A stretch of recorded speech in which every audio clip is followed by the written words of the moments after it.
A strange man moved into our house a week ago. My parents treat him like a god, and he's never said a single word. I don't know what to do. I'm writing this from a plastic chair in a hospital waiting room. It smells like bleach and quiet despair. My parents are in a room down the hall, in a coma, and the doctors keep using words like unprecedented and unexplained. But I know what happened. I was there. I watched it happen. And the worst part, the part that is hollowing me out from the inside, is that I think I could have stopped it sooner. My life, up until a week ago, was normal, boring even. I'm 18, just finished the soul-crushing marathon of high school final exams. My parents are good people, quiet, loving, a little old-fashioned. My dad is an immigrant, came here with nothing, and has no family in this country. My mom was an orphan, raised in the system. So, it's always just been the three of us. A small, tight-knit, unremarkable little unit. After my last exam,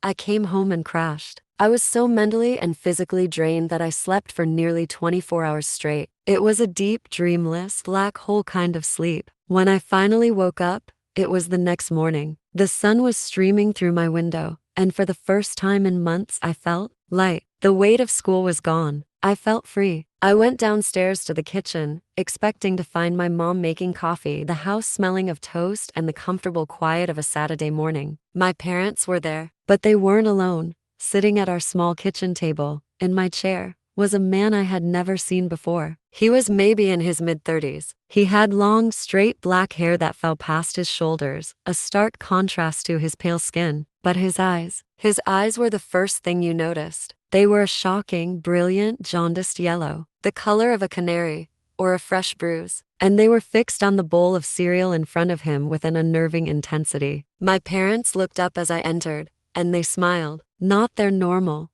warm smiles. These were bright, brittle, and a little too wide. "Good morning, sleepyhead," my mom chirped, her voice a full octave higher than usual. Come, join us. There's someone we want you to meet." I just stood there, dumbfounded. A million questions were swirling in my head, but none of them could find their way to my mouth. "This is a relative of ours," my dad said, gesturing towards the man with a strange, almost reverent sweep of his hand. "He's been out of the country for a very long time. He's going to be staying with us for a while." I finally found my voice. "A relative? What relative? You don't have any relatives here. And Mom, you don't have any at all." The bright smiles on my parents' faces faltered for a fraction of a second. A flicker of something panic, annoyance, passed through their eyes before the manic cheerfulness snapped back into place. "Oh, a distant cousin," my mom said, waving a dismissive hand. "From your father's side. It's a long story. We'll tell you all about it later. Now, sit, have some breakfast." I sat. The meal was the most uncomfortable, unnerving 20 minutes of my life. The man never spoke. He never looked up from his bowl. He ate with a slow, deliberate precision, lifting the spoon to his mouth and back down without a single wasted movement. My parents, however, never stopped talking. They kept up a frantic, one-sided stream of chatter directed at him, answering questions he never asked, laughing at jokes he never told. "The weather is lovely today, isn't it?" my mom said to him. "You always did love the sun. We'll have to take you to the park later," my dad added. Just like old times. Double quotes. It was like they were reading from a script, or like they were hearing a conversation that I couldn't. It was insane. Later that day, when I got my dad alone, I pressed him. "Dad, seriously? Who is that guy? Where did he come from?" My father's face went cold. The forced cheerfulness vanished, replaced by a stern, hard mask I hadn't seen since I was a little kid who had broken a rule. "His name is not your concern," he said, his voice low and flat. "He is our guest. You will treat him with respect. You will not ask any more questions. This is not up for discussion."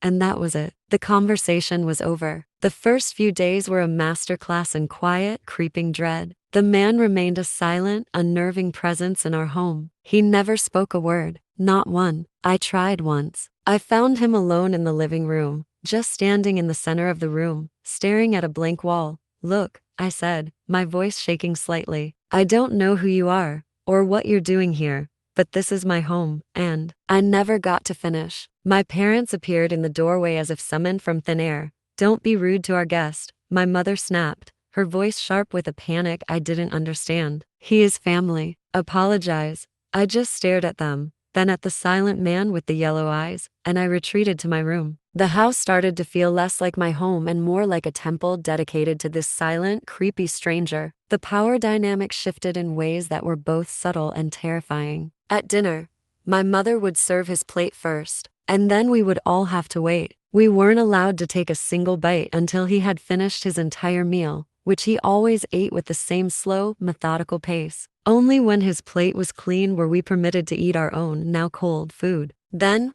we were forbidden from speaking to him directly. If you have something to say, you say it to us, my dad instructed, his face grim. We will relay the message. It was absurd. He was sitting right there, but I saw the look in my father's eyes. It was not a suggestion. It was a commandment. The worst part was the locked room. It was the spare bedroom upstairs, the one we used for storage. They cleared it out for him, and they started spending hours in there with him, the door locked from the inside. My mom would take him a tray of food, and then she and my dad would go in with him, and they wouldn't come out until long after dark. I couldn't stand it. The mystery was eating me alive. I had to know what was happening in there. Last night, I did something I probably shouldn't have. I waited until they were all in the room. I crept up the stairs, my heart a frantic drum against my ribs. The old house has old doors, with old-fashioned keyholes. I knelt down, my hands trembling, and put my eye to the cold brass. The room was dark, lit only by a few dozen candles they had arranged on the floor. The air inside seemed to shimmer, and in the center of the room, he was standing. His posture was ramrod straight, like a statue, his head tilted back and his long, thin arms raised towards the ceiling, his fingers splayed. He was utterly, unnaturally still. And my parents were on the floor in front of him, on their knees. They were prostrated before him, their bodies shaking, their heads bowed to the ground, and they were whispering, a low, rhythmic, frantic stream of gibberish, a language that wasn't a language, a sound of pure, terrified devotion. They weren't hosting a relative, they were worshiping a god. I scrambled back from the door, a wave of nausea and terror washing over me. This was wrong. This was a sickness. My parents were in some kind of cult, and this man was their leader. They were in danger. I was in danger. I ran to my room, locked the door, and I called the police. My hands were shaking so badly I could barely dial the number. I whispered into the phone, telling the operator that there was a strange man in my house, that my parents were acting erratically, that I was scared for our safety. They said they would send a car over immediately. I hung up, a small sliver of relief cutting through my panic. Help was coming. Knock, knock. The soft, polite knock on my bedroom door made my blood turn to ice. I didn't move. I barely breathed. Knock, knock. I knew who it was. I had never heard him move through the house before. He was always just there, but I knew. I slowly, shakily, stood up and opened the door. He was standing there, the man with the long black hair and the terrible yellow eyes. And for the very first time since he had arrived in my home, he was looking directly at me, and he was smiling. It was a wide, thin-lipped, maniacal grin, a grotesque slash of white in his pale face. It was a smile of pure, triumphant malice. All the fear, all the confusion of the past week erupted out of me in a single, raw scream. Who are you? What have you done to them? Get out of my house. The police are coming for you. You hear me? They're coming. He didn't say a word. The horrible smile never wavered. He just held my gaze for a long, silent moment, and then he turned, as calmly as if he were going for a stroll, and walked down the stairs. I followed him, stumbling, my mind a blank roar of terror and rage. He walked to the front door,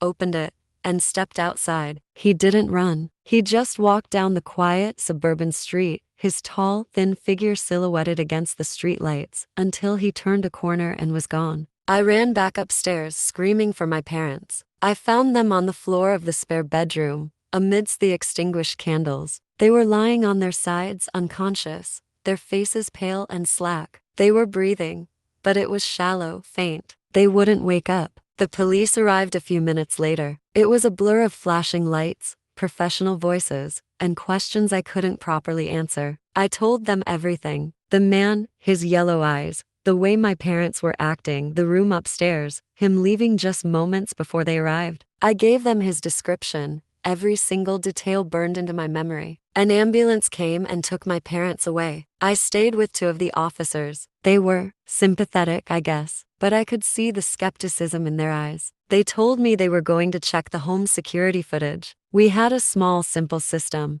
just a few cameras covering the front and back doors. I sat at my kitchen table, my head in my hands, as one of the officers reviewed the footage on his laptop. After a few minutes of silence, he called his partner over. "Hey, check this out." I looked up. The officer turned the laptop towards me. The screen showed the footage from the front door camera from just a few minutes ago. I saw myself, a frantic, terrified figure, following something. I saw myself screaming at the empty doorway. I saw the front door open, as if by a gust of wind, and then close again. But the strange man with the yellow eyes, he wasn't there. He wasn't in the footage at all. It just looked like I was having a complete psychotic breakdown, screaming at nothing. "There's no one there, son," the officer said gently. "The cameras didn't pick up anyone entering or leaving the house all night, except for you." I was still staring at the screen, my mind refusing to accept it, when I heard the other officer's voice from the other room. He was on his phone, his voice low and urgent. "Yeah, another one. Same as the others. The parents are catatonic. The kid is talking about a tall guy with yellow eyes. No,